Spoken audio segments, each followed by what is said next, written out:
अस्सलाम वालेकुम रहमतुल्लाहि व बरकातहू। अल्लाह के नाम से शुरू जो बड़ा कृपालु और अत्यंत दयावान है। मैं हूं मोहम्मद हफीज अंसारी और आप देख रहे हैं the political. Uttar Pradesh Vidhan Sabha election 2022 में भारतीय जनता पार्टी बहुमत से सरकार बना रही है। भारतीय जनता पार्टी इस वक्त 273 सीट जीतने की ओर आगे बढ़ रही है, जबकि समाजवादी पार्टी महज 125 सीट पर ही सिमट गई है और यह ढंगलाकर 110 सीट पर आकर गिरेगी। बहुजन समाज पार्टी ने सिर्फ एक ही सीट जीतकर मात्र अपना खाता ही खोलने में वो कामयाब हुई है। कांग्रेस 2 सीट और अन्य पार्टी 2 सीट जीती है। सवाल यह पैदा होता है कि भारतीय जनता पार्टी इतनी महंगाई होने के बावजूद भी डीजल, पेट्रोल, गैस, बेरोजगारी, नदी में बह रही लाशें और जब आपको कोरोना में बेड नहीं मिल रहा था तो फिर बीजेपी आखिर जीती कैसे? तो बीजेपी को प्रचंड बहुमत से कामयाब करने में बहुजन समाज पार्टी का बहुत बड़ा हाथ रहा है। आप में से बहुत सारे मुसलमानों को लगता होगा कि ओवैसी साहब यूपी जाने से बीजेपी जीती है। यह गलत बात है।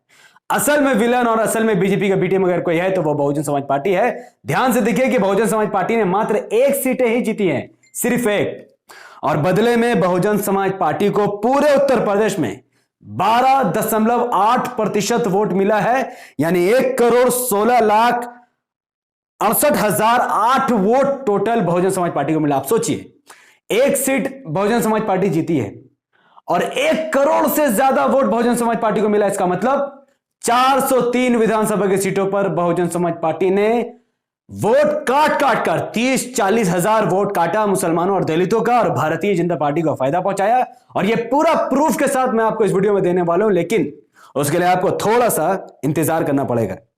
एआईएमआईएम का एक कैंडिडेट प्रत्याशी जीतने वाला था मुबारकपुर से, लेकिन अब यह लास्ट अंतिम चरण में उनका राउंड टेबल चल रहा है, जहां पर टोटल एआईएमआईएम के प्रत्याशी गुड्डू जमाली साहब को 31,182 वोट मिले हैं, जबकि समाजवादी पार्टी के प्रत्याशी को 49,752 वोट मिला है। बहुजन समाज पार्टी ने 26,806 वोट काट दिए और भारतीय जनता पार्टी ने 25,895 वोट लिए। तो इस सीट से जहां पर एमआईएम इलेक्शन लड़ी, लेकिन बीजेपी नहीं, समाजवादी पार्टी का अखिलेश नाम का कैंडिडेट जीता है, तो यहां से एआईएमआईएम का कैंडिडेट हारा, यानी उत्तर प्रदेश में एआईएमआईएम का कुछ भी खाता नहीं खुला है इस बार के लिए। योगी आदित्यनाथ की अगर सीट की बात की जाए तो योगी आदित्यनाथ पूरे उत्तर प्रदेश में सबसे ज्यादा वोट लेने वालों में से एक बन चुके हैं, क्योंकि योगी आदित्यनाथ को गोरखपुर उर्वन से भारतीय जनता पार्टी की तरफ से 1,64,170 वोट मिला है। गंगा में लाश, बेरोजगारी, भ्रष्टाचार, हाथरस, इसके बावजूद भी किसानों को लाठीचार्ज, किसानों को मौत के घाट उतार देने वाली पार्टी को, योगी आदित्यनाथ को 1,64,000 लोगों ने वोट दिया है। ईवीएम में गड़बड़ी नहीं है, लोगों के दिमाग में गड़बड़ी है। और जबकि यहां समाजवादी पार्टी के प्रत्याशी को महज 60,403 वोट मिला है। अब जो जाहिल बेगैरत जुम्मन मुसलमान कहते हैं कि एमआईएम के लड़ने से बीजेपी जीती है, भाई साहब, गोरखपुर में एमआईएम नहीं लड़ी। इस पूरे लिस्ट में एमआईएम का नाम तक जिक्र नहीं, ना ही ओवैसी साहब वहां गए थे, ना ही ओवैसी साहब को कोई भूत वहां गया था। लेकिन भारतीय जनता पार्टी समाजवादी पार्टी से 1,00,000 वोटों से जीत गई है। अब इसके बाद भी मुझे नहीं लगता कि कोई एमआईएम को बीजेपी बी टीम कहेगा, और जो कहेगा वो पक्का बेगैरत, जाहिल और 1 नंबर का जुम्मन होगा, जिसका सिर्फ मजाक बनाया जा सकता है, जिसको सीरियस में लेना ही अपने आप में बहुत बड़ी बेवकूफी है। ओके, आजम खान साहब ने भी इलेक्शन लड़ा, जो कि इस वक्त जेल में है। आजम खान साहब ने रामपुर से इलेक्शन, उन्होंने पर्चा भरा, जेल में रहते हुए वो चुनाव लड़े, और जेल में रहकर भी आजम खान साहब को रामपुर से 1,30,528 वोट मिले, जबकि भारतीय जनता पार्टी दूसरे नंबर की पार्टी रही रामपुर में, जिन्हें 75,666 वोट मिले। कांग्रेस बहुजन समाज पार्टी ने 8-9 हजार वोट काटे, लेकिन रामपुर की जनता ने आजम खान को एक बार फिर से चुन लिया। तो आजम खान साहब को मैं बधाई देना चाहता हूं, जेल से रहते वो जीत गए, पर अफसोस के आने वाले कई सालों तक वो जेल में रहेंगे, क्योंकि आज भी वो गलत पार्टी के साथ खड़े हैं। अगर वो एआईएमआईएम में अगर आ जाते तो आज यूपी का माहौल कुछ अलग होता है। बीजेपी को जिताने में कुछ हद तक आजम खान साहब का भी गलत फैसला भी है। आजम खान साहब के बेटे भी चुनाव लड़ रहे थे सुअर विधानसभा सीट से, सुअर जो भी नाम है उसका, जहां से आजम खान साहब के बेटे को 1,25,797 वोट मिला, और बहुजन समाज पार्टी को 14,000, अपना दल के कैंडिडेट जो कि भारतीय जनता पार्टी का अलायंस वाला कैंडिडेट है उसको 64,000। इस सीट में कोई मजबूत प्रत्याशी नहीं था, लेकिन फिर भी अब्दुल्ला आजम यहां से जीत दर्ज करवाते हैं, अखिलेश यादव को अपना माए बाप बनाते हुए, तो उनको भी बहुत बहुत शुभकामनाएं। लेकिन अफसोस, अगर ये एमआईएम में आ जाते, अखिलेश यादव को छोड़ देते, तो बेचारा अखिलेश की सरकार बन जाती और एमआईएम के भी बहुत सारे सीट आ जाती। तो जीत लो, जीतो, इलेक्शन जीतो, सरकार तो बनेगी नहीं। अब देखते हैं कि बीजेपी से क्या, तुम्हें बुलडोजर से कैसे क्या चलेगा, वो आप देखो। अब इस वीडियो का सबसे अहम कड़ी में आते हैं कि बहुजन समाज पार्टी ने आखिर कैसे बीजेपी को जीतने में मदद की। उस कड़ी को जोड़ेगी आगरा कैंट की ये सीट। आगरा कैंट की इस सीट में भारतीय जनता पार्टी को 1,17,352 वोट मिलता है, जबकि समाजवादी पार्टी को 68,803 वोट मिलता है। महज 40,000 या 35,000 वोटों से समाजवादी पार्टी भारतीय जनता पार्टी से हार जाती है, क्योंकि बहुजन समाजवादी के प्रत्याशी ने 54,216 वोट समाजवादी पार्टी के काट दिए, जिसका सीधा फायदा भारतीय जनता पार्टी को हुआ।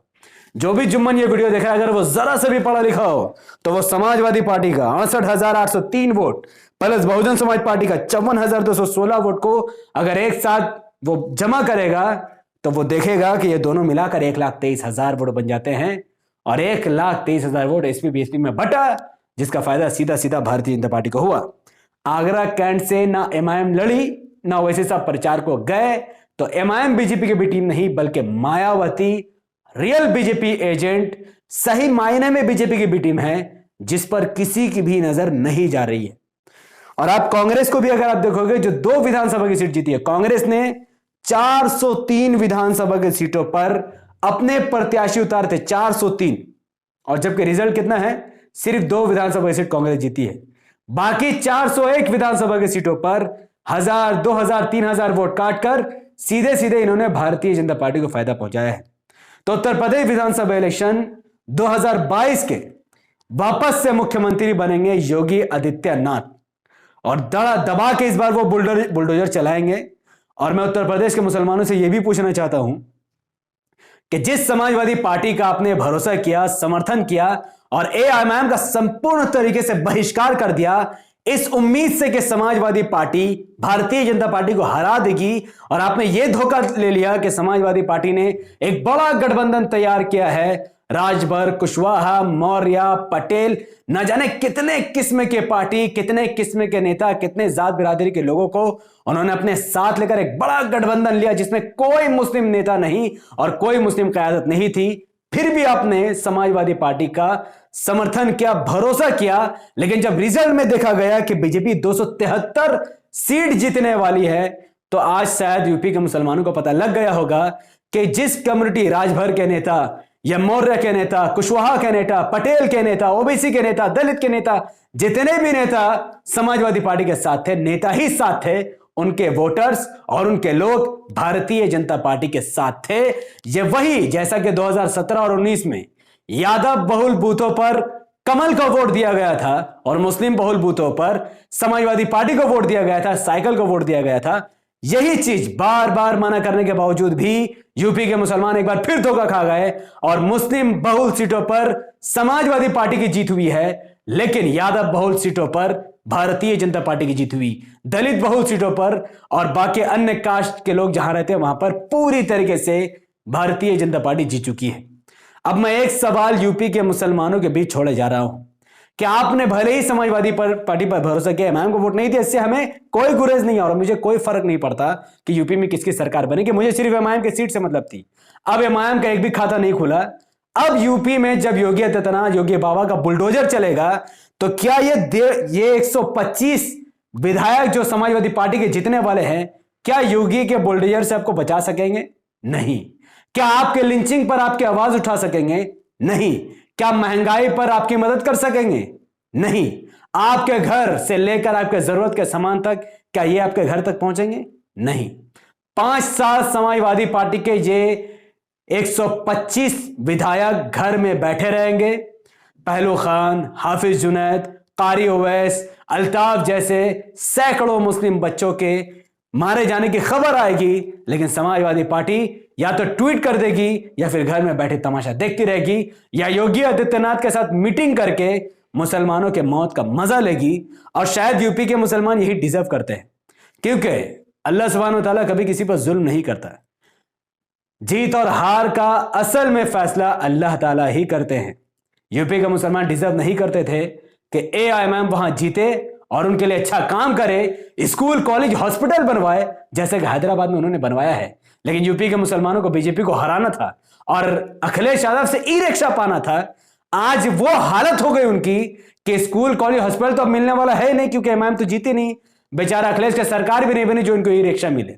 रिक्शा भी गया, स्कूल भी गया और बाबा बुलडोजर लेकर पहुंचने की तैयारी कर रहे हैं। तो खैर, फैसला आपका था, वोट आपका था, जिम्मेदारी आपकी थी और आपने हर चीज पर आपके हाथ में सिर्फ और सिर्फ नाकामी ही हासिल हुई है। जो भी इमाम के कार्यकर्ता इमाम के लिए काम कर रहे थे वो डट कर काम करते रहे। ओवैसी साहब का प्रेस कॉन्फ्रेंस आया, मैं दूसरे चैनल पर डाल दूंगा। उन्होंने साफ तौर पर कहा कि हम लड़ते थे, हैं और आगे भी रहेंगे। 2022 के उत्तर प्रदेश के इलेक्शन हार गए, 2024 में से ज्यादा जोर लगाएंगे और लोकसभा इलेक्शन में एआईएमआईएम की ताकत दिखाने की पूरी कोशिश करेंगे। तो आपके पास 2 साल का वक्त है, 2024 की तैयारी करो और जो गलती आपने समाजवादी पार्टी पर भरोसा करके की है उस गलती को एआईएमआईएम पर भरोसा करके सुधार दो। अदरवाइज जैसा कि 70 साल से चला आया है, आगे भी चला आएगा। धोखा खाते थे, धोखा खाओगे। ओवैसी साहब पर भरोसा करोगे, इमाम को वोट दोगे तो तुम्हें सरकार में हिस्सेदारी लेने का मौका मिलेगा। बहुत बहुत शुक्रिया। इस वीडियो को उत्तर प्रदेश के कोने कोने तक पहुंचाने की जिम्मेदारी आपकी। इस वीडियो को लाइक कीजिए, इसके लिंक को व्हाट्सएप, फेसबुक, इंस्टाग्राम जैसे सोशल मीडिया के प्लेटफॉर्म पर शेयर कीजिए। अपनी बातों को कमेंट पर रखिए कि आपने क्या सोचा था और क्या हुआ है, कौन सी पार्टी कितनी सीट जीत रही थी और कितनी सीट जीती, आप जरूर कमेंट पर बताइए। हमारे यूट्यूब चैनल द पॉलिटिकल को सब्सक्राइब कीजिए, बेल आइकन क्लिक कीजिए, मुझे अपनी दुआ में याद रखें। अगर आप सब इस वीडियो को हमारे Facebook channel the political news पर देख रहे हैं तो इसे भी कभी लाइक, फॉलो और कम से कम 5 बड़े ग्रुप में शेयर कीजिए। बहुत बहुत शुक्रिया। मायूस होने की जरूरत नहीं है, वक्त है अभी। जब तक मेहनत करते रहिए, इंशाल्लाह अल्लाह रिजल्ट जरूर देगा। अस्सलाम वालेकुम व बरकात। अल्लाह की सलामत रहमत व बरकात आप तमाम भाई और बहनों पर हो। में अल्लाह भी पीस अपॉन अस।